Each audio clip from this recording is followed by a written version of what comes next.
Ladies and gentlemen, we are back with another one. Guys, welcome back.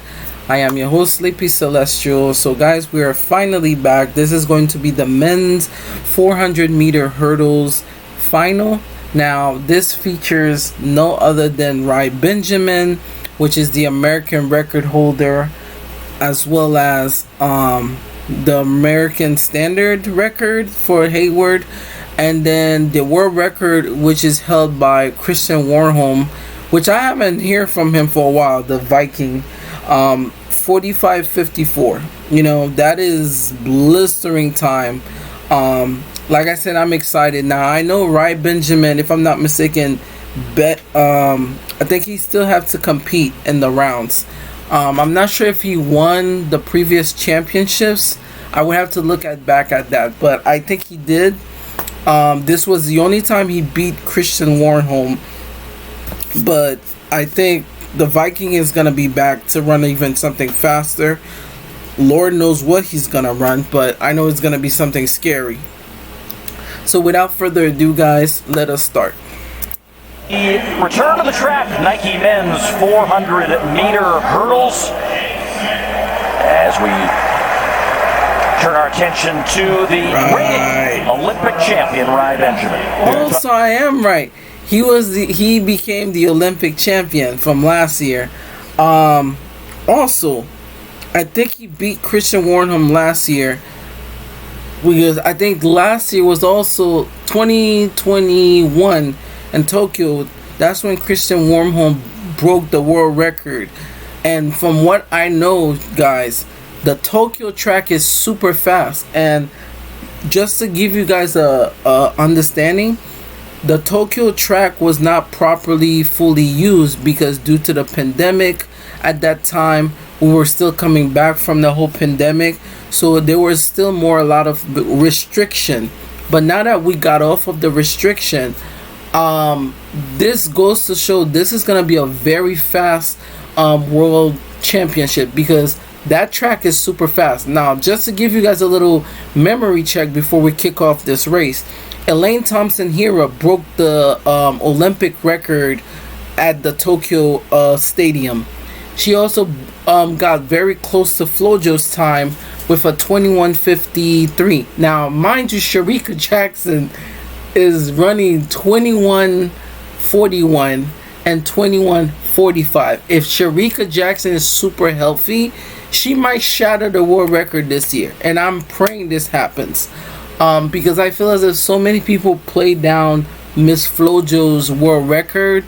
Because one, I remember I was reading a comment, somebody said something very racist. They were like, oh, it's because some people of color tend to, it's like basically that person was saying that in order for a person of color to be super successful, they have to take some sort of enhancement. But in reality, she was tested for everything, and when the autopsy or whatever came back, none of these things were a part of the traits. Because if we're covering everybody else's world record, we have the 400-meter record for women, which haven't gone down longer than Flojo's time, and that thing is 47:60, right? And the other one is like what, 47:90, right? These two records, if you look at the athletes that ran it, you would have thought that these athletes were taking something.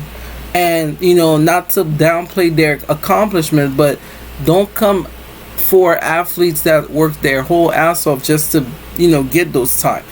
And that's not even a fluke, because when we saw Elaine Thompson at the Prefontaine, she ran a 10:54 when Sha'Carri got beaten by the three Jamaicans, and she ran the second fastest behind. So whatever she was gonna do at the Tokyo game, it would have been even faster. But due to the fact of the adrenaline, and she celebrated too early, I think she would have put the record so far out reach where it was right now.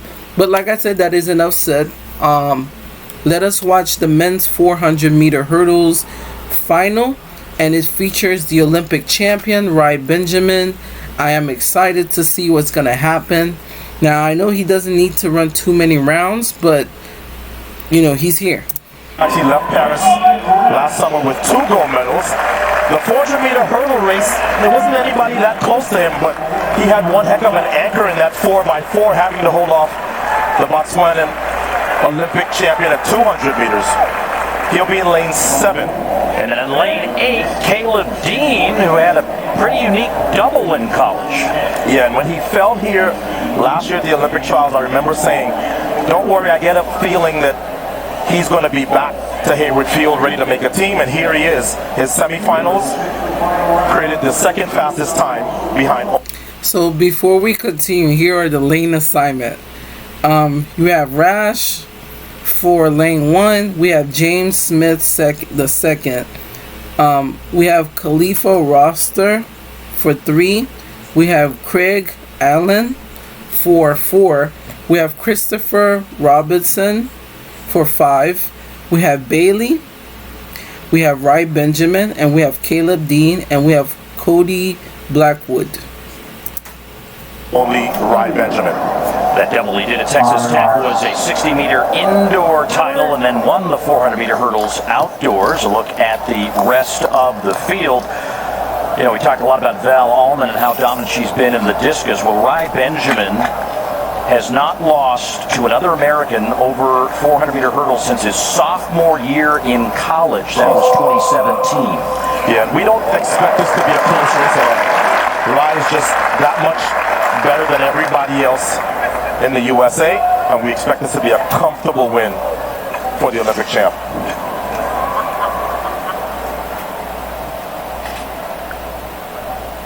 All right, now just before they start, let's see what's gonna happen. And like Otto Bolton mentioned, Rai Benjamin hasn't lost any of the race since 2017. So you can imagine the magnitude of his streak for not being defeated. Now the only person that has defeated him, it was the Viking, but I think he conquered that part of his fear, because I think Christian Wormholm was also coming from an injury earlier last year, and then heading to Paris to defend his Olympic world record as well as medal. But Rajaman was too mature at that point to defeat him. But I think with everything going on right now, I definitely see Christian Wormholm coming back to run even something more scarier. Now, the only thing that's going to maintain is Christian Wormholm is going to maintain that. And at the same time, you also have the Alison Dos Santos, which also is the 3rd fastest man of all time. So these top 3 athletes are definitely people that's going to be challenging for gold for Tokyo.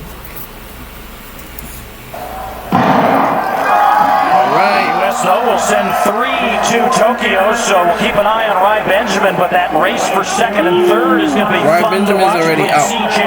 Allen, the runner-up in the Olympic trials last year, he's in lane 4, and then on the outside, Caleb Dean wants to punch his ticket, and he is flying through the first 5 hurdles. But you gotta give it up to him, because if he didn't do that, you have a quiet sniper, which is Rai Benjamin.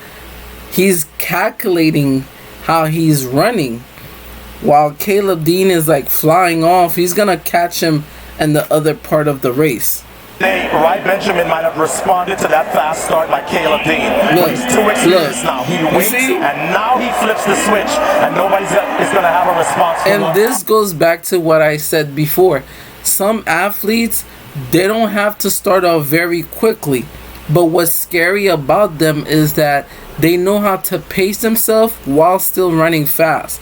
So it's like the PR that you're running, trying to get out, they're maintaining that. So when they flip the switch and go in with their PR, it's gonna be too much shit going on.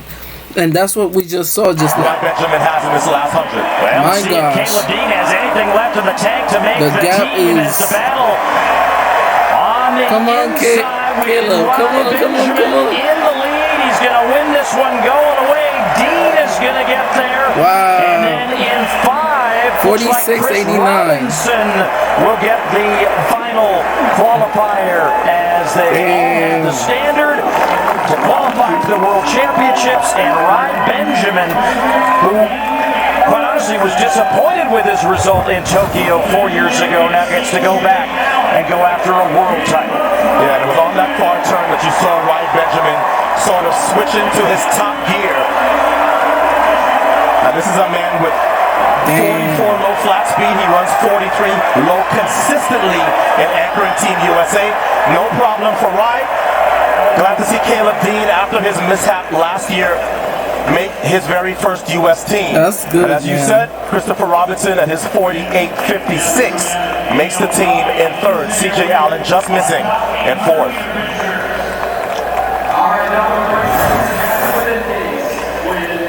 So the results. And like I said, it's the toughest team for a reason. So Ryan Benjamin, it was no surprise. We know what he's capable of. His competitors are overseas. Caleb Dean, I'm very proud of him.